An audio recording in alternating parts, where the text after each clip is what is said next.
ako. Di ko naman siya tinawag Hindi ko nga alam ang pangalan niya. Hindi ko tandaan Ano bang pangalan mo? Alam mo na po yan sagot niya sa akin. Sinabayan pa ng gesture. Makakalimutin kasi akong tao kaya hindi ko na maalala. Sabi ko at ginaya ko rin ng pagmuso niya. Hala siya, komento niya.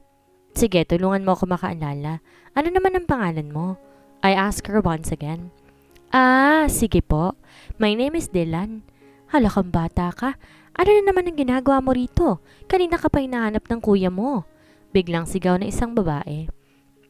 Nagulat naman sa kanya ang bata at tataranta pa ng tumayo ito kaya tinulungan ko na. Pinagpagan ko pang buhangin na dumikit sa kanya. Thanks po. Nakangiting sabi nito.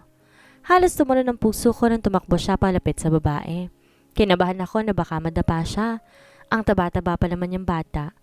Sumbong kita sa mami mo dahil nakikiusyoso ka na naman sa guest ng hotel.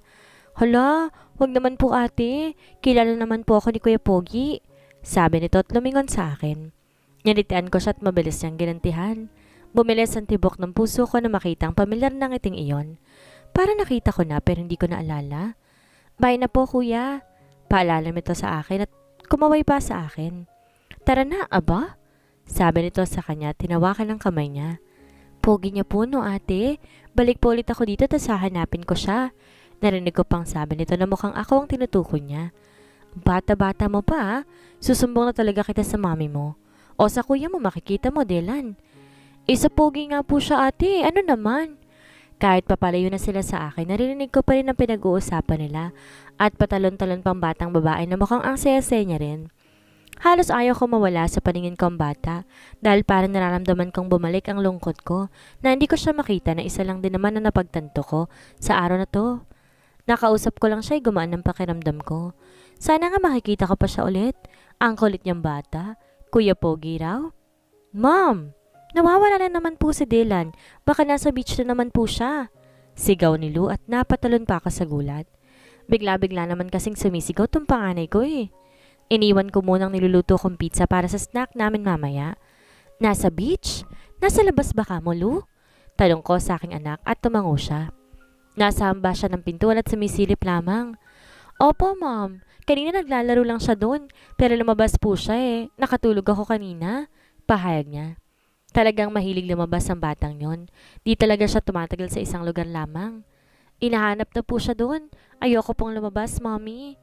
Ayos ng anak, maupo ka na lamang dito. Huwag mong guluhin ng tita mo. Sita ko. Hindi po, mommy Hayaan mo na, Beatrice. Sali na ako sa anak mo Sigaw sa akin ni Shell. Lalabas muna ako para hanapin ang makulit na batang yon. Paalam ko sa kanilang dalawa at gumiti lang si Shell. Lumabas na ako sa private suite. Di ko naman inaasahan na magip ng mata ko si Oben. Mabilis ako nagtago sa isang sulok para hindi niya ako makita. Ano naman ang ginagawa ng isang ito rito? Tanong ko pa sa sarili ko. Hindi na lang naman si Oben na nakita ko sa mga nakalipas na araw dahil lahat sila'y nakita ko sa islang to maliban sa kanya. Na makita ko nakapasok na sa isang room si Oben, saka lang din ako lumabas mula sa pinagtataguan ko at nagpatuloy sa paglalakad. Pero nakasalubong ko na agad si Nala at Dylan. Hala, ang mami ko ate! Masayang bulalas pa nito na makita ko at bumitaw kay Nala at saka siya lumapit sa akin. Mommy! Tawag nito at hinawakan ko magkabilang bewang ko kaya napahinto siya sa paglapit sa akin. San ka naman nagpunta, Dylan? Tanong ko sa kanya. Maligalig talaga siya at mahilig gumala sa isla. Di naman ako natatakot sa mangyayari sa kanya. Kahit 3 years old pa lamang siya ay parang alam na niya ang mga bawal na gagawin sa isang batang katulad niya. Kaya hindi na ako nabahala pa roon. Sa beach lang naman po, mommy. Sagot nito sa akin at sinabayan pa ng pagturo. Tumango ako at naglahad sa kanya ng kamay. Mabilis naman niyang tinanggap yun na may ngiti pa sa labi. Salamat sa paghahanap sa kanya, Nala. Wala po yun, ate. Itong si Dylan may kausap na lalaki. Super pogi po niya, mommy. Tapos po inayos niya yung hair ko. Marunong po siya mag-pony, Pagbibida niya sa akin at pinakita pang buhok niyang maayos na nakabungkos. Hindi nga halatang lalaking gumawa nito. Dylan, hayan ka na naman sa pakikipag-usap sa ibang tao na hindi mo naman kilala. Sinabihan na kitang bata ka, ha? Ani ko at pinagdaop niya lang ang mga palad niya. Malapad nang umiti siya at kumarap-kurap pa. Alam ko nagpapakit naman siya sa akin. This is different, Mom. Tawag po niya ako kaya lumapit ako kay Kuya Pogi. Di naman siya stranger. Di po ba yun ang sabi sa akin ni Kuya Lou na kapag kilala ka po ng isang tao, hindi na siya stranger? She reasoned out. Iba naman kasi yung pagkakaintindi niya eh. Masyado pa siyang bata kaya hindi niya alam ang gustong ipahiwatig sa kanya ng kuya niya. Kuya Pogi? Tanong ko na may pagtataka sa mukha. Tinawag na nga niya itong Pogi. Yes po, Mommy. Pogi po siya. Tawag nga niya ako, sabi niya, Dylan Alodia. Kumabog naman na malakas ang dibdib ko. Sinabi nga ba ng lalaking yon? Pero wala naman talagang nakakakilala sa kanya dito sa isla. Dylan lang ang pangalan niya.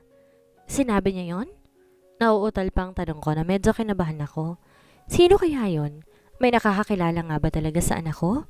Wait, kumaakto naman ako, kala mo naman nagtatago lang kami. Tumagal lang ang pagstay namin dito dahil gusto ko. Yun ang gusto ko, ang magtagal pa sa lugar na ito.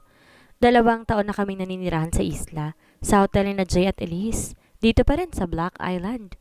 Hindi nga kami nagbabayad ng bills namin dito eh. Ako na nga nahihiya pero ayaw din naman ni Elise na isa pa raw. Bisita kami at siya pa may gusto na magstay kami dito. Ang akala ko nga makakamove on na ako eh pero hindi. Walang nangyari kahit ano pang pilit ang gawin ko.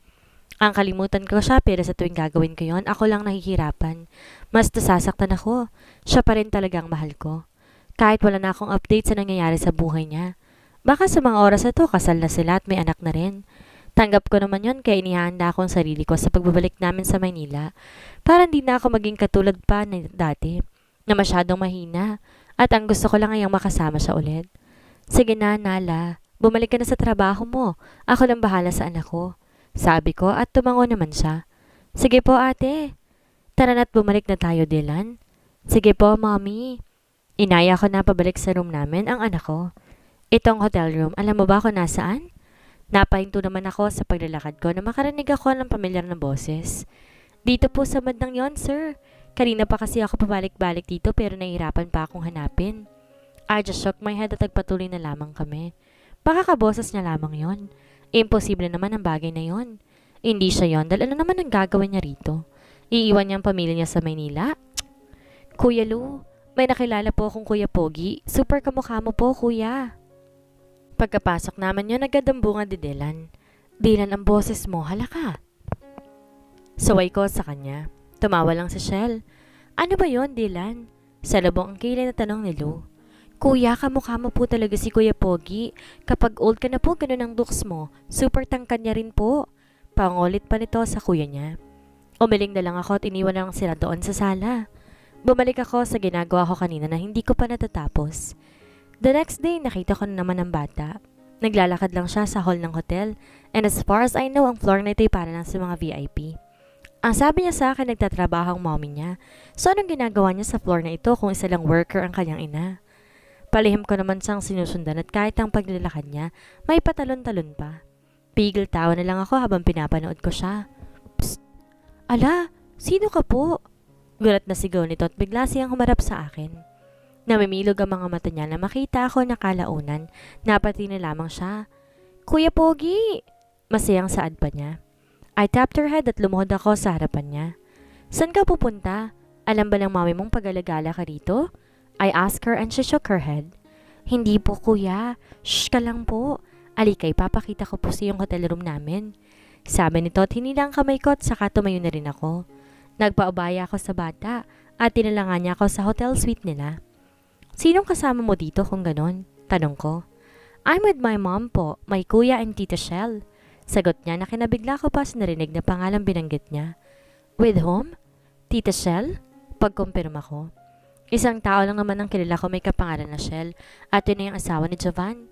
Pero imposible namang nandito siya. Napatitig ako sa hotel room nila, 9002. Baka ibang tao rin na nagmamay-ari ng pangalan na yon. Opo, Tita Shell. Nagsusulat po ng kwentong pambata si Tita. Super galing po niya. She said. Si Tita Shell mo ba ay, can you describe her looks? I asked. Yes po. Si Tita po maganda at mabait pero hindi siya nakakapaglakad. Naka-wheelchair po siya palagi eh. Humigpit ang hawak ko sa kamay ng bata. Naka-wheelchair? Hindi makapaglakad?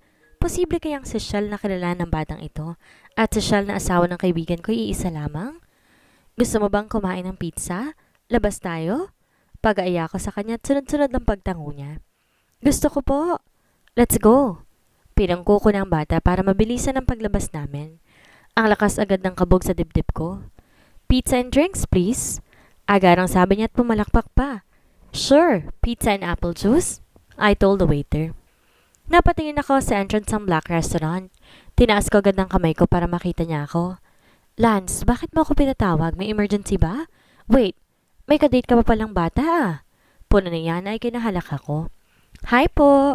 Bati nito sa kaibigan ko. Hello baby girl, ang ganda naman ng kadate ng kaibigan ko. Alam mo ba na may anak na ako? Baka mas matanda lang siya ng 1 o 2 taon kaysa sa'yo.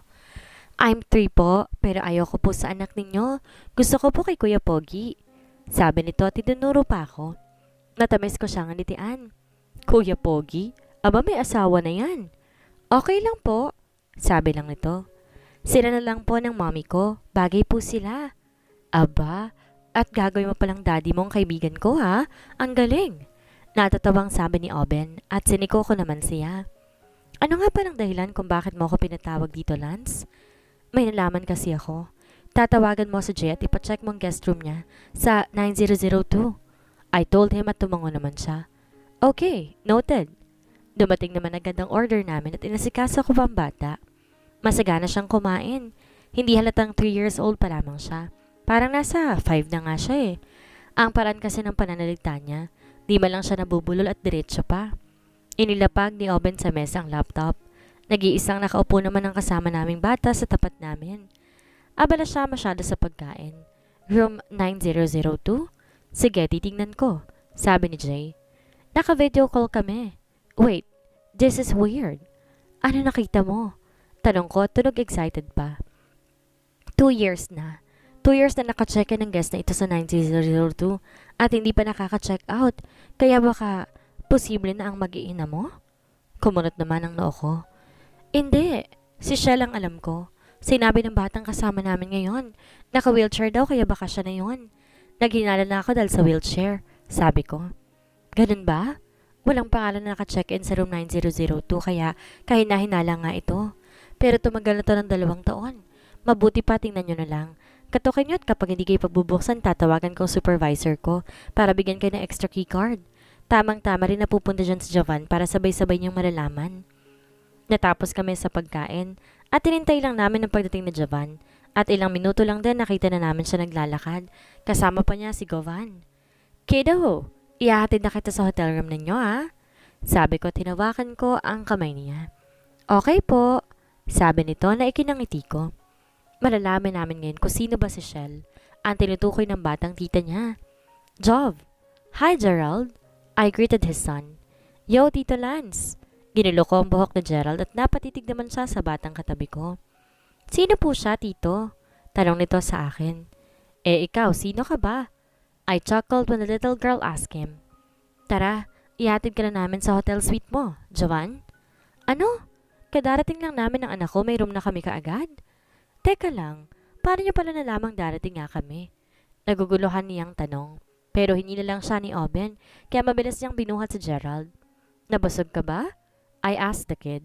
Panay kasi ang haplos niya sa tiyan niyang lumalaki. Yes po, kahapon po nagluto si mommy ng pizza. Mas masarap po siya magluto kaysa doon sa resto. 3 salita lang sinabi ko, pero sa kanya marami na. Talaga masarap siyang magluto? Chef ba sa kusinang mommy mo? Hindi po. Isa po siyang teacher. Napatango naman ako. Isang teacher? Naalala kong asawa ko. Bakit kailangan pa natin mag-doorbell?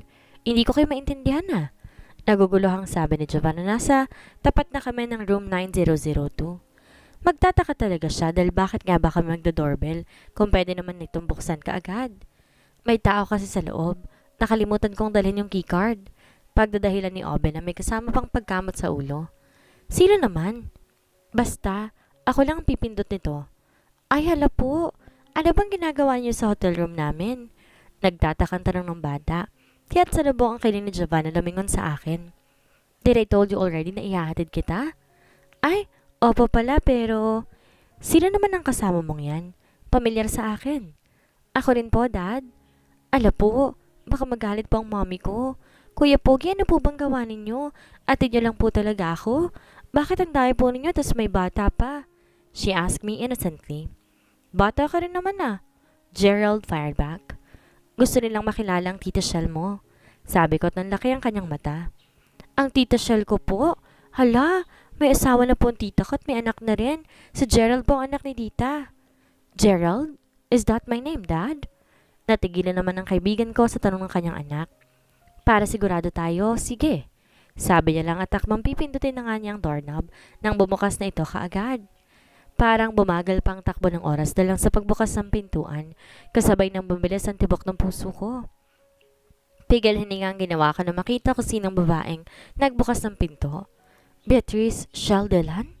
Kunot ng sambit ko sa pangalan ni Dylan dahil bakit kasama niya mga to? Mommy! Tawag nito sa akin at mabilis siyang bumitaw kay Lance. Mas dumalim ang gatna sa noo ko. Bakit hawak ni Lance ang kamay ng aking anak? Teka, bakit sila nandito at paano nila kami nahanap? Dylan? Dylan Alodia? Nilingon ko ulit si Lance dahil sa pagbigkas niya sa pano ni Dylan. Kilala mo ang anak ko? Tanong ko sa kanya. Nagawa pa namin magtitigan sa isa't isa kahit ang atmosphere sa paligid naging mabigat na't mas lumamig pa. Dahil lang sa presensya nila. Ang anak ko! Mahinang sabi niya. Namilog ang mata ko dahil alam na niya. May alam na siya tungkol sa bunso naming anak. Kailan? Kailan pa niya nalaman yon? Alam mo, Lance, kausapin mo rin lang si Beatrice tapos ako aalis na muna. Si Jovan naman ay ang asawa niya rin nakakausapin niya. Babalik ako kapag okay na kayong lahat. Sabi naman ni Oben at agad nang tumalikod. Tinignan ko naman si Lance nang ititig na titig din sa akin. Sa ekspresyon ng mukha niya, alam kong nagulat siya sa nakita niya. Ako rito, at kasama ko pang asawa ng matalik niyang kaibigan. Napalingon naman ako kay Lance nang tuluyan siyang pumasok sa loob ng hotel room namin at tuminto siya sa harapan ni Lou na kanina pang tahimik na nanonood sa amin. Pero na mag-angat siya ng tingin ng dali niya, kitang-kita ko ang pamumula ng mga mata niya. Lou!